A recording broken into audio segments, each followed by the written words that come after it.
Маған тағдыры менің қолымда. Ананастың сусыны ананастың дәміне ұқсайды. Логика. Арзан болған жоқ, мына қымбат болды ма? Америка құрылғанда ең танымал сусындардың бірі. Айтпақшы нанды, Жоқ, нан дәмі жақсы деді. Жоқ, түсі таза химия деген түс. Болды, ол сусынға маған жол жабық. Креветканың дәмімен, киткаттың дәмімен деген сияқты бар ғой. Ішесің ішінде химияның дәмі болды, есте бар. Сәлем достар, сіздермен бірге Puzzle Life арнасы, менің есімім Әділ. Али. Алмас. Бүгінгі видеода біз енді сіздерге алдында айтқандағыдай осы ерекше сусындардың екінші бөлімін жалғастырамыз. Ең біріншіден Mountain Dew, дәмін білмеймін қандай екенін. Немесе Mountain Dew-ма дұрыс қалай айтарын комментарийге жазып кетіңіз. Mountain Dew әртүрлі қылып айтыр. Келесі Crush Pineapple дейді. Алған кезде білмеймін, сильно газированный напиток деп айттық, жазылып тұрған. Білмеймін, қаншалықты сильный екенін көреміз бүгін. Келесі French Cave дейді. Енді аударғанда французский кофе деп жазылады. Білмеймін, қаншалықты французский екенін, өйткені сыртына жазылған барлық кәрістердің иероглифтермен жазылған. Келесі біз алдындағы выпускта көрсеткен Chupa Chups. Ол да кәрші жазылып. Ол да кәрші жазылып тұр екен ғой. Мынау Форсаж деген энергетик. Міне енді соңғы сусын ол міне Pepsi шиен дәмімен. Міне бүгін бізде осындай сусындар, енді көп ұзатпай бастайық. Барлығынан ерекше болып тұр, сондықтан бірінші бастайық. Этикеткасы кішкене өзгерді.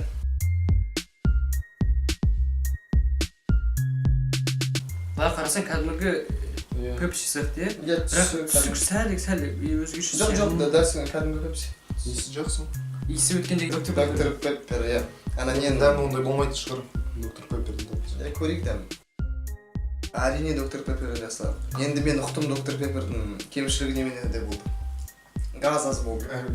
Газы өте аз болды. Мына жерде газы жақсы, бірақ шиені ана мясорубкадан сүйектермен бірге өткізіп жібергендей дәм болады ғой. Осы шиен дәммен сусындар әрдайым қышқыл болады, бірақ шиен өзін жеген кезде аса қышқыл болмайды. Мен білмеймін, мысалы тетрапакеттегі натуральный соктары болады ғой. Шиен дәмі басқандай болды. Шиен дәмі жерде басқандай. Бірақ білмеймін, шынымды айтсам, алдындағы ана көк фантаға қарағанда, қияның дәміндегі спрайтқа қарағанда, мына Пепсидің дәмі өте маған ұнады. Ал мен осындай жанрдағы видеоларды бірінші рет көріп отырған адамдарға түсіндіріп кетейін, және бұрындағы адамдарға естерінен түсіріп кетейін. Біз осы сусындарды ішкен кезде әрқайсысына балдарды қойып, ең үздігін табамыз. Біздің ойынша ең үздігін. Бірақ әр адамның дәмі басқандай болуы мүмкін. Оннан 7 берермін мынаған. 8 берсе болады. Иә, сол 8 болады. Просто мен былай айтқанда менің ойымша мынадан да дәмді сусындар табуға болады. Мүмкін қазір басқалар да дәмді болатын шығар. Сондықтан келесіне көшейік. Ал енді достар, міне осы Crush Pineapple деген ананастың дәмімен сусыннан бастайық. Бұның ерекшелігі газы өте көп дейсің ба, қалай? Білмеймін, қатты газдалған сусын деп жазылып тұрды сайтта. Мен естімін, ананастардың шырындарында көбінесе осындай, немесе ананастың дәмі бар напитоктарда консервада сақталатын ананас болады ғой, ішіндегі су болады ғой. Соның дәмі қатты ұқсайды деп айтылған. Сонда консервированный ананастың дәмі болған ма қасың? О жоқ, оның суының дәмі болады. Иісі жақсы маған ұнайды иісі.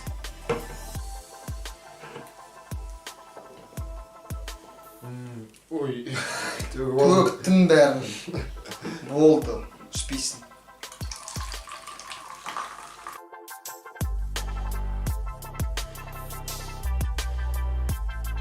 Міне достар, түсі осындай сап-сары. Есіне бар ма? Бұрында мектепте оқыған кезде Қытайлардың бір заттары сатты осылай, гранат болды осылай, түріп ішкесін осылай. Ішесің ішінде химияның дәмі болды, есіне бар ма? Газдың бәрі қай? Кола, Пепсиден аса газы көп емес, білмеймін. Азырақ дәміне қарағанда иісі жақсы. Егер көрермендер білсе, осыға дейін біздің бөлімдерді қараған кезде Алмас пен Али әрдайым осы сусындарды неткен кезде естерінен дәл бір нелер түсіріп аласыңдар да, анандай кремнің дәміне ұқсайды деп салыстырып, сендер айтқаннан кейін сендермен келісіп отырған сияқты болып қалады да әрдайым. Енді өзіне салыстырып ұнату енді. Немене иә өмірге әкелсесің өзің жаңа салыстыруыңды. Немене иә тұрмыз біз. Иә. Білмеймін, сол Немене ананастың дәміне ұқсайды. Ананастың сусына ананастың дәміне ұқсайды. Логика. Иә. Өткендегі ана крем сода болды. Сонымен гранат пен шырын болды. Сол екеуін қосып жегесік те. Бағасын қояйық, бағасын. Білмеймін мен. Тұра, мен бірінші бастайын да. Келсем деген болып қалады. Менің ойымша бұл сусынға 6 деген балды қойса болады, өйткені білмеймін, асы сыртындағы жазғандарға сәйкес келмейтін сияқты өзіндікіне. Сондықтан бір бал түседі, одан кейін иісінде кішкене химияның дәмі бар, сондықтан... Дәмінде жоқ қой? Иә, дәмінде жоқ, дәмі жұмсақ па бірдеңке, ауызға жұмсақ болып келеді, сондықтан 6 деген баға беремін. Мен де 6 беріп, алдына келіп бізбен келісіп бізбен келісіп отырсын. Енді мен есінде ме алмас біз мана қаншаға алдық? Бағасы есінде ме? Қымбат болды. 500 теңге бердім. Бір баночкасы 500 теңге. 500 теңге бергеннен кейін бір баночкаға, иә? Қанша? 355 миллилитр. 350 миллилитрге 500 теңге бергеннен кейін, осындай дәм сезгеннен кейін, шынымды айтсам, маған оның дәмі ұнаған жоқ. Дәмі, иісі жақсы, дәмі ұнаған жоқ. 350 миллилитр, 500 теңге, 5 баланы бере аламын. Дәмі онша емес. 500 теңгеге дәмі сезіп тұрған жоқпын мен. Даже 300 теңгеге дәмі сезіп тұрған жоқпын, шынымды айтайын. Келесі бізде форсаж деген энергетик. Кетті. Маған энергетиктердің не себептен ұнайды? Олардың ішіндегі газы өте нәзік бар. Сен мысалы пепси ішесің, кола ішесің, Гризлиларды айта алмаймын мен нәзік деп олардың. қайдағы гризли? Энергетиктерді. Қандай гризли? Қандай неме? Горилла. Білмеймін, папамыз бірледі, горилланың Годзилла. Қышқыл дәм болады ғой кейбір энергетиктердің. Оларды санамағанда барлық энергетиктердің арасындағы айырмашылығы бір аса сезе алмайсың, елес сияқты анандай несі. Елес емес. Басқа энергетиктермен салыстырсам, өте ашық дәм, өте ашық. Даже былай айтқанда сағыз болады ғой. Бір білмеймін қандай сағыз. Ол сағыз емес, ол ана не ванилиннің дәмі болады кішкене. Сол үшін сағыздың... Иә, ванилин көп қосып жүрген. Қанша тұрушы еді? Алдындағы мына мысалы пепси, оның бағасы кәдімгі 1 литрдің пепсisi сияқты, есімде жоқ. Алдындағын біз айтып қойдық, ал мынау қанша сонда мен сендермен барған кезде болған жоқ, сондықтан есімде жоқ. Қайда алып едік мынаны? Супермаркетте алдық қой. Бөлек алды деді ма? Бағасын мен ұмытып қалдым. Бірақ мына аса қымбат болған жоқ, мына жарты литрға аса қымбат. Кәдімгі энергетиктен бір 50 теңге қымбатырақ қой деймін. Енді 400 теңге. Дәмі де сол аса басқа энергетиктердің сәл болсын, білмеймін, сендердің айтуы бойынша, бірақ білмеймін менде айырмашылығын сезіп тұрған жоқпын дизельден. Жоқ, дизельден өте айырмашылығы бар, бірақ кәдімгі энергетик. Болды, есіме келді қандай энергетик бұл. Ети деген энергетик. Дәл сондай дәмі. Неге оның дәмін мен білем, өйткені ол энергетиктердің арасында ең арзан энергетик болады. Енді сен көп энергетиктердің дәмін білгендіктен сен бірінші басташы, мен 7 беремін, 10-нан 7 беремін. 7 дегенде 6 берейін. Алмас сен Мен сауық берейін дейді. 5 қойын. 5? Иә, 5 болсын. Енді атауын форсаж деп атап қойды бір. Фильмдегі бір гонка сияқты болатындай. Нәзік дәмсесін. Иә, нәзік, ванилиннің дәмсесін. Енді бізде Mountain Dew, Monty Dew деймі, бірақ Mountain деп негізі болып. 250 теңге? 250 теңге.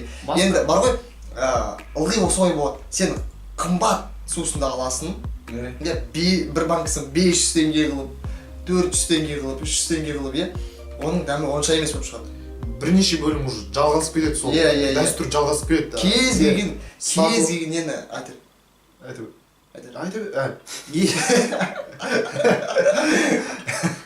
ең қымбатқа дегенді сатып аламыз, міне мынаның дәмін көреміз деп бірнеше күн асығып, осы видеоны түсірген сіздерге көрсетеміз деп асығамыз. ең аяғына келген кезде дәмі онша емес болып шығады. Иә. Ал ең арзан нан ала салайық дегенде ала саламыз, ол керемет болып шығады. Енді көрейік нан дәмі қандай. Америка құрлығында ең танымал сусындардың бірі. Біз Алмаз екеуміз үйге келген кезде, шығарған кезде әділ, о, манчи деу деп шықты. Мен сосын білуім бойынша кейбір ойындарда мына ана нелерде үлкен баннерларда нелерде дағада жүрген кезде. Оның түсі достар сыртындағыдай өзі Осы жасыл болып келеді. ақштағы адамдарға осылай прям несі кейде қышқыл түсі болады, сол қатты ұнайды сондай, осылай жарқырап тұрған кезде осылай. Мен мынандай иісімен сусындарды сезген жоқпын. Міне, Анау кішкене не ұқсайды, спрайт бір нәрсеге ұқсайды. ең бірінші выпуста швеппес бар ғой? Швеппес пен нені қиярын спрайтын бірге қосып тастаған сияқты. Бірнеше тамшы швеппес. Көп емес. Дәмі швеппеске қатты ұқсамайды. Есіне ме біз швеппес жайлы айтқан кезде біз айттық қой, бір дәрі ме, антибиотиктің ба, сәл сондай бірдеңкесі бар. Бірақ та аса қатты емес әлі. Білмеймін, қатты сезіп тұрған жоқпын. Анау ең қатты науып тұрған ішінде. Калорий 6% деген шошып кетті ғой дені. Мынау 6% деп көргеннен кейін мынау 6%. Иә. 6% калорий дегеннен кейін 6% алкоголь дедім. Иә, 330 мл-ге 6% калорий деп жазылып тұр. Шошып кетті. Алкогольді артынан не жазылып тұр? Безалкогольный напиток деп. Көрініп тұрған жоқ па? Градусты сусындарды ішпейміз, сондықтан шошып отырмыз. Сосын мынау болған барлық сусындардың арасында шөлді қандыратын ең шөл. Иә, айтпақшы, иә. Алдындағылар тәтті болғандықтан ба, ана шей бергім келеді соларды. Арнайы солай істеген. Мен білмеймін, Алмаз ылғи шөлді қандыратын деген критерийді айтады. Менің ойымша бұл сусындарға шөлді қандыру деген мақсат жоқ. Бұл сусындарда жалпы сусындарда немесе ерекше сусындарда? Жоқ, осындай кез келген газдалған сусындарда. Былай айтқанда, шөлді қандыру емес, сен миының ішінде эндорфиндардың пайда болуына, сен мәз болып жүруіне. Сондай мақсатпен болып жүреді. Егер екеуі де бір кезде болса, тіпті жақсы болады. Енді мынаның бағасын айттық, 250 теңге аса қымбат емес е. Қанша қояйық бұл сусын? Дәмін алған жоқ, 5 қойым. 5? Иә. Мен жоғары қоям, 8 қоям, өйткені аса... Жоқ, біз әркім өзінің несін... Иә. Алдында маған энергетик ұнамаған сияқты, дәл қазір саған бұлай ұнамай тұр. Бірақ та бағасы 8 деп ойлаймын, сондайға лайықты деп ойлаймын. Енді алмас. Қазір енді күмәндан тұрмын айтып алсын, сол үшін. Қанша ерекше болғанмен білмеймін, маған швеппестің дәмін сезсем болды. Болды, ол сусынға маған жол жабық. Мен жай тексерген жоқпын, 10 беремін. Өйткені маған өте қатты ұнады соны.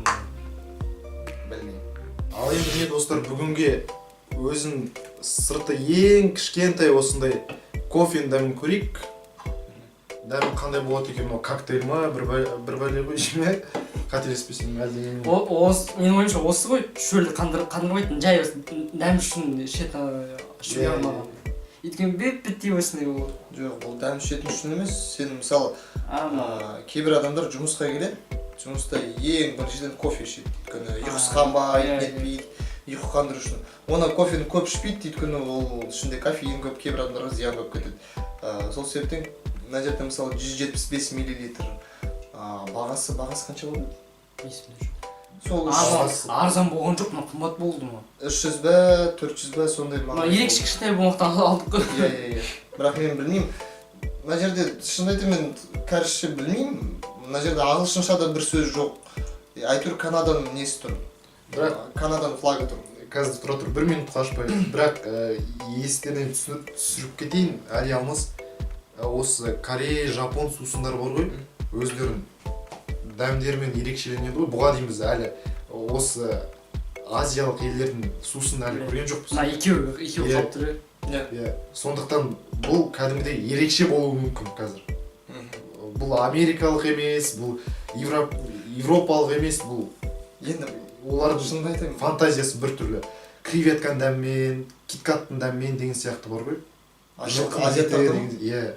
Айтпақшы достар, 1 минутқа осындай ерекше сусындарды сіздер үшін арнайы тауып отырмыз, сондықтан өтініш міндетті түрде лайктарыңызды көп басып, достарына көрсетіңдер. міндетті түрде сондықтан қолдап бізге жазылып, өз пікірлерін қалдырып отырыңыздар.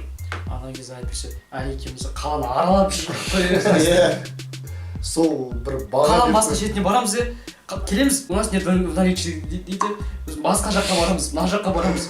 Осыны іздеген кезде біз негізі тек чупа-чупсты аламыз деп бардық. Мына бағасы қымбат болды дедіңдер, бірақ сырты әдемі. Марвинда болған жоқ, Марвинда. Ана барлығын әртүрлі магазиндерден алдым. Мысалы, Пепсиді біз үйдің қасынан аламын, мен үйдің қасынан аламын. Несіне сезіп тұрмын? Жай кофе ма? Сүтпен ба, бір Міне достар, бағалап кетіңіз, міне түсі осындай. Кәдімгі кофе істейміз ғой, сол сияқты. Дәмін көрейік. Сосын осы сүттің ізі сияқты қалып отырмыз. Кәдімгі пакеттегі кофе ма? Кофе ғой кәдімгі. Мен газдалған ба деп ойладым жаңа сүт дегеннен кейін. Өте жақсы кофе. Мына жерде балансы өте жақсы ұсталынған. Қазір енді мен білмейтінім болған қандай баға қойса. Мынаған мен шын айтайын сразу енді чисто кофе қылып салыстырсақ, мен мынаған кофе жаман. Мен мынаған сразу 9 беремін. Өйткені сусын сияқты емес, кофе сияқты нетсек, анандай керемет кофелер емес, бірақ магазиндегі растворимый кофелерін салыстырсақ, онdan 9 беремін. 9 беремін, өйткені неге десеңіз, өйткені сусындарға кофе дәмемес деген кезде әрдайым бір каша болып кетеді, шын айтайын. Қышқыл бір бәле болып кетеді. Қышқыл газдалған мына жерде сен кофе деп алдың, сенімді кофе болып шығады екен. Ішіндегі сливки ма, ішіндегі сүт па өте нәзік. Қант көп емес, бірақ аз да емес. Кофенің қышқылын басып тұрады, бірақ өте тым тәтті болып кетпейді. Сол маған ұнады. Мен білмеймін, мен ойлағам мынау маған ұнамай қалады деп, бірақ ұнады. Нүкте қойып кетсем де. Маған онша осы қант қосылмаған кофе онша ұнамайды. Сол үшін маған 6 беремін. Қанты бар. Бәрі, Али айтқан сияқты бәрі норма болып тұр. Бір жақсына химия сезілмейді, мүлдем. Кәдімгі бір кофе өзін істеп алған бір анандай арнайы пакетиктерді құйып аласың ғой, анандай ұзын созылған сол. Мен ойымша мына жерге тек консервант қана қосылған, былай усилитель вкуса дегендер ондайлар жоқ. Мысалы, міне алдындағы сусындарда химия, таза химия. Мына жерге тек консерванттар ғана қосылған, бұзылмасын. Басты енді өткенде спойлер жасап кеткен мына сусын бәрі видео басынан бері күтіп отыр, осыны ерекше чупа-чупс деген осы. Кішкене химия сезіп қойдым. Кішкене емес, қатты сезіп қойдым. Білмеймін. Орбит виноград. Мен әлі бір нормальный мынандай түсі өте әдемі. Түсі маған ұнады. Түсі қайтадан мынау не? Түсі таза химия деген түсі. Байқап тұрсыңдар ма, біздің подсветка ұқсап тұр. Даже подсветка. Мысалы сен пепсидің ішесің, ана шиемен бірге. Бірден шиен сүйегі деп айтасың. Мына жерде білмеймін, жарайды, көп созбай дәмін көрейік. Бір сағыз нетіп отырған соқты, сағыздың дәмін сезіп тұрған. Мен бірден айтам, мынау лидер болуы мүмкін. Себебі дәмі барлығынан ерекше. Кейбір сусындарда ауызға жарымсыз ванильдің дәмі болады, аузың жабысқақ болып қала ма, кеуіп қала ма, бір бәле болып қалады ғой. Мұнда ондай жоқ. Бірақ ішкен кезде дәм соншалық жақсы ма? Не сезбей қаласың химияны? Өйткені чупа-чупс дәмдерді істей алады. Кішкентай кезінен, барлық бала кезінен чупа-чупстың дәмін біледі. Барлық магазинге кірген кезде біріншіден чупа-чупс қарайсың, кассаға келесің, чупа-чупсты қарайсың. Чупа-чупсты алып беріп деш деп кішкентай кезінде. Чупа-чупс деген ол мынандай ғой ана нені. Кішкентай балалардың қалдай салатын мәсаған деп. Білмеймін, сендер қызынаған, қазір осыған сендер 10-10-нан беріп тастайсыңдар. Нені кофе алыста қалып қалады. Маған мынаған қарағанда кофе қатты ұнады. Бірақ мынаны жаман деп айта алмаймын. Сол себептен менің қалауым ол бүгін кофе ұтсын деп. Неге баға істейсің да? қазір маған Сен олармен салыстырма сен оларды. Сен әрқайсысына жеке баға бер. маған аламын да бір беріп істегенде ол моментально артта кетіп қалады.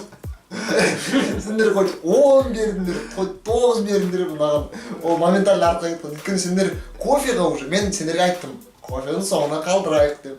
Ол соңына қалдырғаннан оның дәмі Өзгерген жоқ, бірақ сендер жақсы баға оған қойып қойдыңдар. Жоқ, мен оның бағасы жақсы. Сен баға чупа-чупсқа сенің бағаң 10. 10, сен 9. қара 10, сен кофеға қанша бердің? 6 бер. 6 берді, 16. Мен кофеға 10 бердім, 26. Мына жерде 19. Енді мынаған тағдыры менің қолымда. Сен өзің ана футболкаңдағы принтіңді көрсеткетші. Не, өмір бойы осылай. Не енді ал қойшы маған да, бірақ та Жарайды, енді тағы бір дәмін көрейін.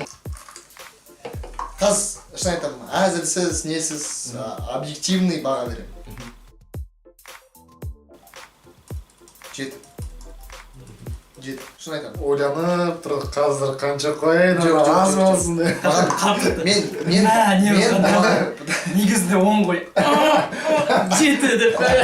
Жоқ, олай емес.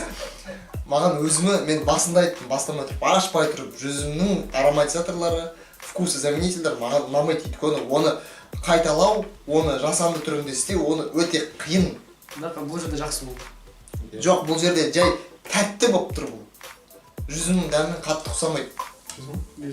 Ана, орбит па, дирол ба, соны былай езіп, ондақтап мына ішіне салып жүрген сияқты болды. 6, 5 ол краш. Қосқан кезде қанша болады? 12, 17 балл. 5, 6 форсаж.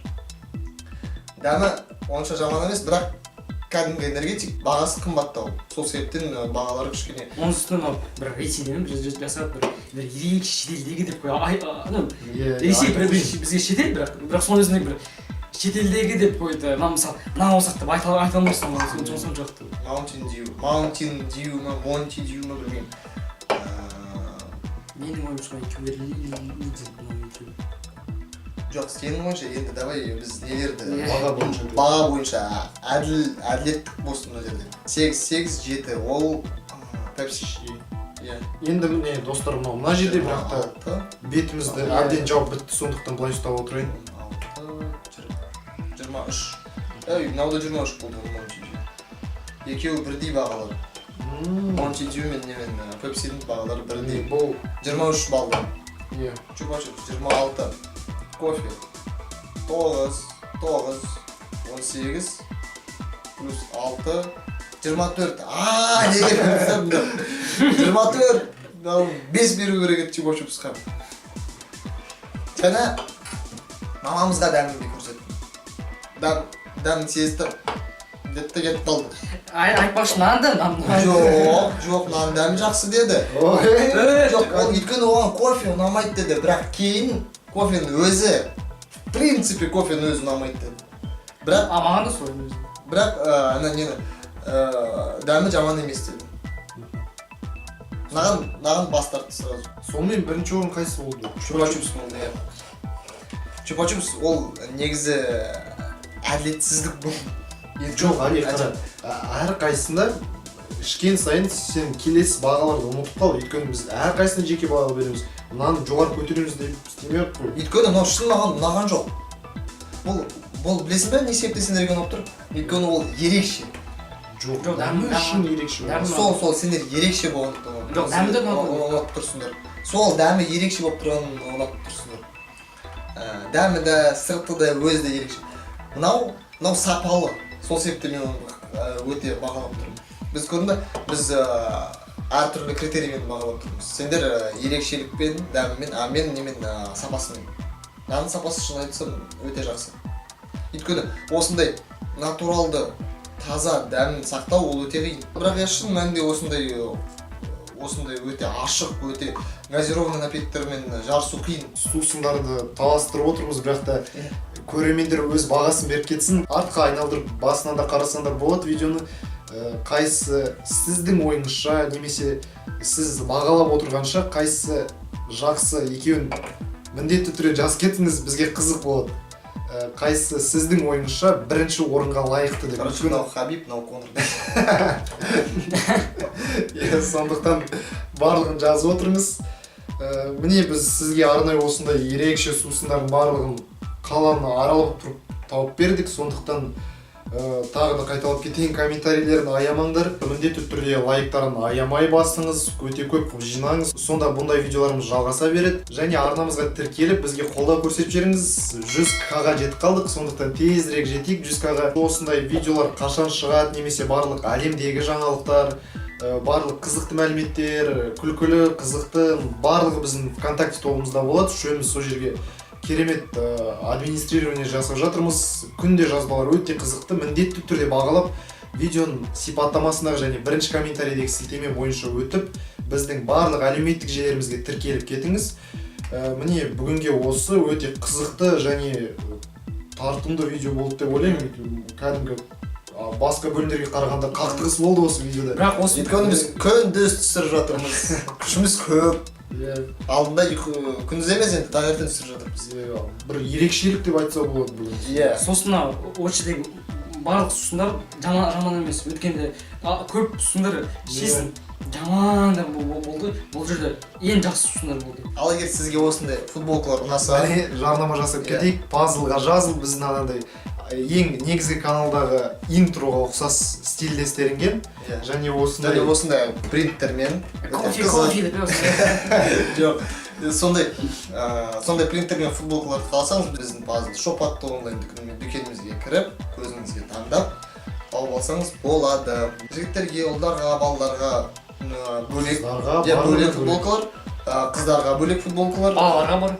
Размерлері бәрі бар. Енді сатып алған адамдар жақсы баға берді, сондықтан сіз де сатып алыңыз. Барлығы алдында айтқандағыдай видеоның сипаттамасында болады және бірінші комментарийде болады. Сосын сіз осы тапсырыс жасағаннан кейін, сіз келгеннен кейін фотоға түсіп, сол группаға жіберсеңіз, фотоны жіберемін. Міндетті түрде сіздің фотоңызды шығарып қоямыз.